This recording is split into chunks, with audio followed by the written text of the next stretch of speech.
Bonjour à tous. Le nom de Léon Memba ne vous dit peut-être rien, mais au Gabon il est très connu. Il a été le premier président de la République du Gabon. Néanmoins, il fut très controversé au sein de son propre pays. Par ailleurs, il fut à l'initiative de la création de ce drapeau. Ce drapeau a été utilisé par la République autonome du Gabon entre 1959 et 1960.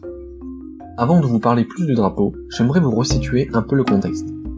Le Gabon, d'où est originaire le drapeau, est un petit pays d'Afrique centrale, riche en pétrole et recouvert par une partie de la forêt équatoriale.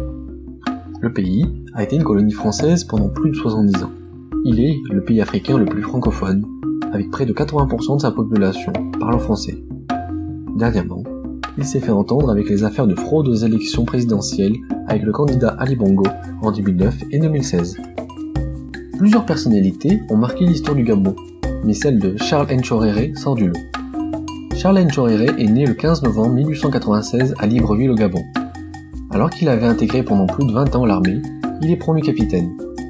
Il combat à Hérène dans la Somme en juin 1940 et il y est fait capturer en protégeant la retraite de son régiment. Charles est par la suite fusillé d'une balle dans la tête, par des soldats allemands ne voulant pas respecter son grade d'officier français et violèrent ainsi les conventions de Genève. Le contexte étant posé, reprenons notre sujet. À la suite de la décolonisation, le Gabon vote en 1958 pour son accession à la communauté française. En février 1959, le Gabon devient une république autonome.